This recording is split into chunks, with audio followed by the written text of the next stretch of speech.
4월 27일 오늘의 말씀은 민수기 19장 1절에서 10절입니다.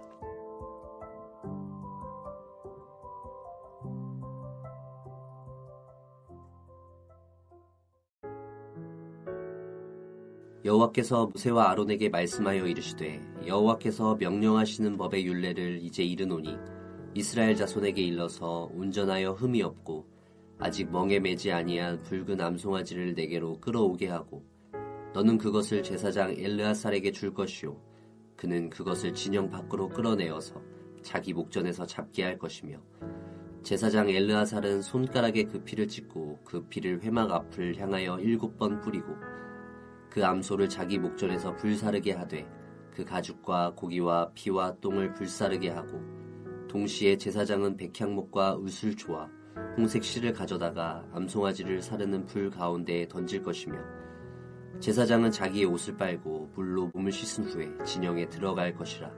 그는 저녁까지 부정하리라.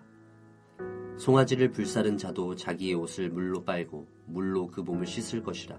그도 저녁까지 부정하리라. 이에 정결한 자가 암송아지의 죄를 거두어 진영 밖 정한 곳에 둘지니 이것은 이스라엘 자손 회중을 위하여 간직하였다가 부정을 씻는 물을 위해 간직할지니 그것은 속죄제니라. 암송아지의 죄를 거둔 자도 자기의 옷을 빨 것이며 저녁까지 부정하리라. 이는 이스라엘 자손과 그 중에 거류하는 외인에게 영원한 율례니라. 민수기 19장 1절에서 10절 말씀을 함께 묵상하겠습니다. 성경에 기록된 분량이 길다고 긴 역사를 기록하고 있다고 볼 수 없고요. 분량이 짧다고 짧은 역사를 기록하고 있지도 않습니다. 사복음서의 경우 예수님께서 십자가에 죽으시는 마지막 일주일의 여정이 복음서 기록의 약 30% 이상을 차지하고 있습니다. 그러니 이 기록을 통해서 복음서가 어디에 초점을 맞추고 있는지를 알 수 있지요. 민수기가 출애굽 이후 광야에서 보낸 40년의 여정을 기록하고 있는데요. 10장에서 20장이 광야에서 보낸 38년의 기록이고 21장에서 36장까지는 가나안 땅으로 들어가기 바로 전의 기록입니다. 그러면 우리는 이 10장에서 20장의 짧은 기록에서 38년의 긴 역사가 기록된 것을 볼 수 있는데요. 이 역사에서 아주 중요한 것만 선별해서 기록하고 있다는 것을 알 수 있습니다. 그것은 이스라엘 백성의 불신과 원망과 탐욕입니다. 13장 가나안 정탐 이후 정탐꾼이 보고한 내용을 들은 이스라엘 백성들은 대성통곡하고 애굽에서 나온 것을 후회하였습니다. 그 땅의 거민이 너무 강대하여 들어갈 수 없다는 것이죠. 하나님에 대한 원망과 불신입니다. 이로 인해서 20세 이상 애굽을 경험한 백성들이 모두 죽지요. 그러한 심판이 이어지는 가운데도 그들은 옛 습관을 버리지 못합니다. 그것이 16장에 기록된 고라와 다단과 요온의 반란입니다. 이것은 인간의 탐욕과 하나님에 대한 반역을 보여주고 있습니다. 하나님은 이 반란이 이스라엘 백성의 정체성을 뒤흔드는 반란으로 규정하고 그 반란에 가담한 자들을 철저히 심판하십니다. 10장에서 20장에 기록된 광야 38년 여정에서 가장 중요한 사건이 바로 이것이란 것이죠. 그럼에도 하나님은 아론과 그 아들들, 제사장, 레위인의 직무와 규례를 설명하시면서 이스라엘 백성을 가나안 땅에 반드시 드리겠다고 약속하시고 그리고 나서 그 땅에서 지켜야 할 규례와 제사를 또 설명하십니다.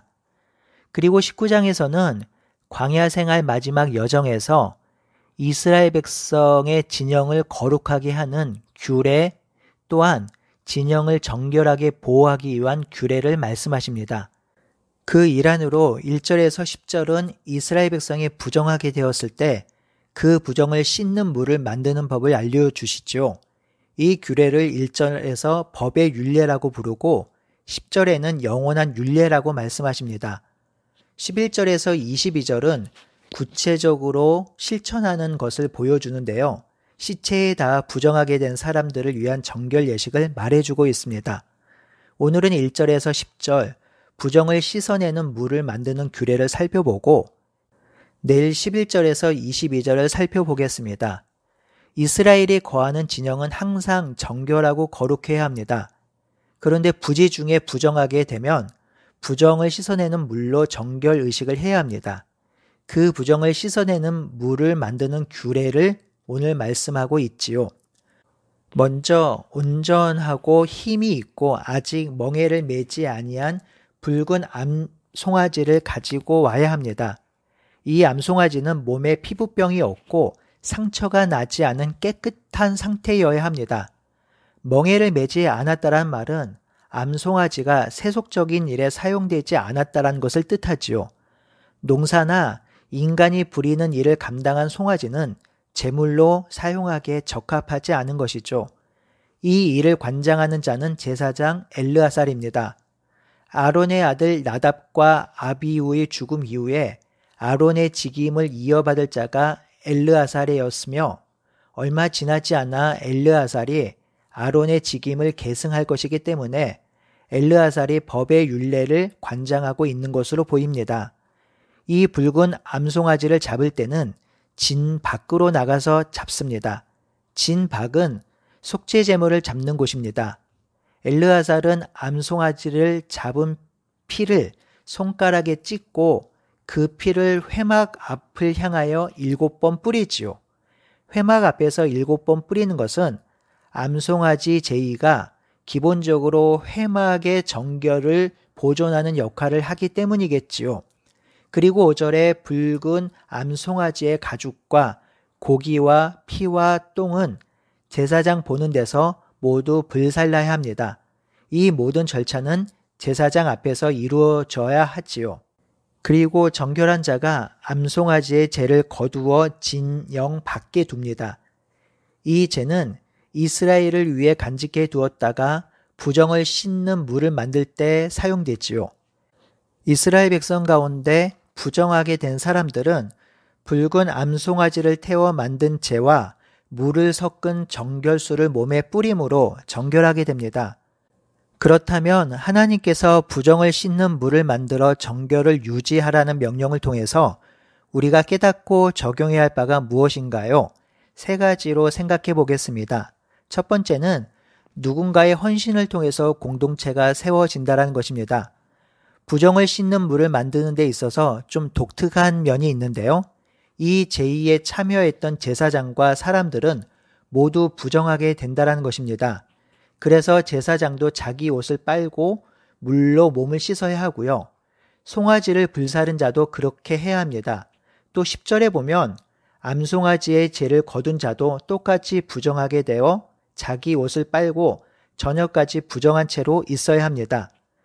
부정을 제하는 물을 만드는 자들은 스스로 부정하게 되고 그렇게 해서 만들어진 물은 부정한 사람을 정결하게 한다는 점에서 참 아이러니합니다. 이 부정을 씻는 물을 만드는 자는 자신이 부정해진다는 것을 알지만 공동체를 위해서 부정을 감수하면서 부정을 씻는 물을 만드는 자로 헌신한 것이고요. 그의 헌신을 통해서 공동체의 정결이 유지됐지요. 여러분, 교회도 그러합니다. 교회의 어떤 사역도 그냥 되는 것 하나 없습니다. 예배 하나만 봐도 알 수 있습니다.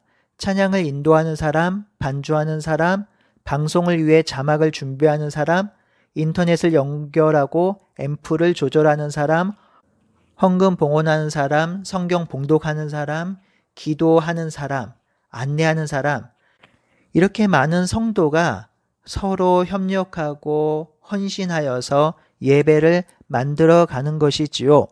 예배뿐만 아닙니다. 식사도 그러하고요. 교육부서도 그러합니다.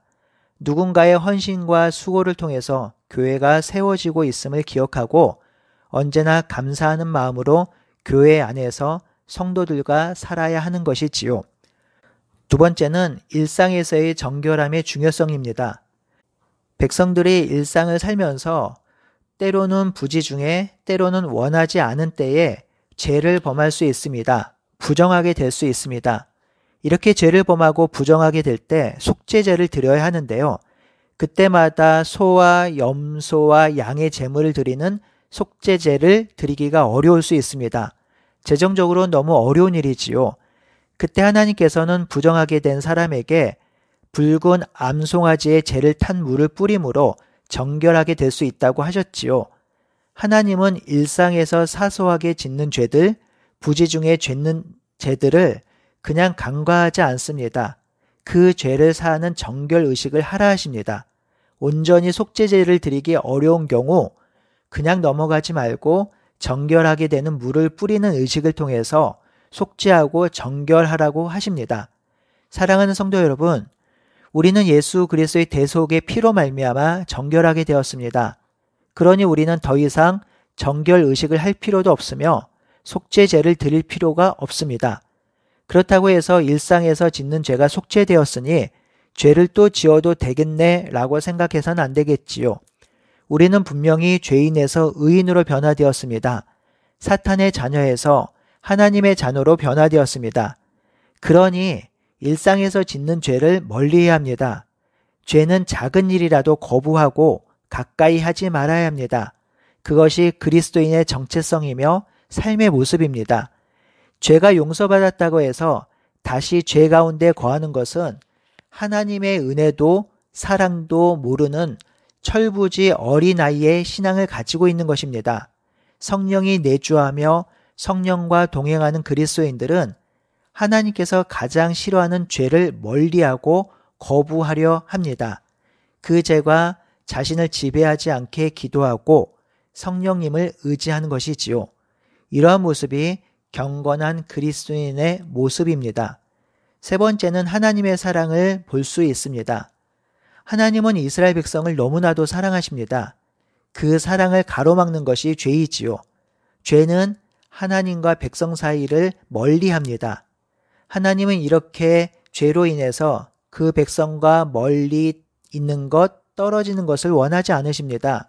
그래서 죄를 짓고 죄 가운데 있는 백성에게 끊임없이 정결 의식을 통해서 가까이 있으라고 하십니다. 그 안에 머무르라고 하십니다. 하나님의 백성 안에 머무르며 백성이 하나님 안에 머물길 원하십니다. 왜요? 그들을 사랑하니까요. 그들을 기뻐하니까요. 그들을 낳았으니까요. 그들을 창조하셨으니까요. 하나님은 지금도 우리와 함께 있기를 원합니다. 우리 안에 거하기를 바라십니다. 우리를 사랑하시기 때문에 그러하시죠. 그러니 오늘도 죄를 멀리하며 성령과 더불어 하나님과 함께하길 바랍니다. 마음에 하나님을 모셔드리며 하나님과 더불어 살기를 원합니다. 말씀을 깊이 묵상함으로 말씀으로 다가오시는 하나님 누리기를 바랍니다. 성령을 통해서 하나님의 임재를 경험하며 살기를 바랍니다. 그때 우리의 삶은 하나님의 사랑으로 충만하며 하나님이 베푸시는 은혜를 마음껏 누릴 수 있습니다. 오늘 하루도 우리를 사랑하시는 하나님 안에서 최고의 기쁨과 은혜를 누리시는 날이 되기를 바라고 소원합니다. 아멘.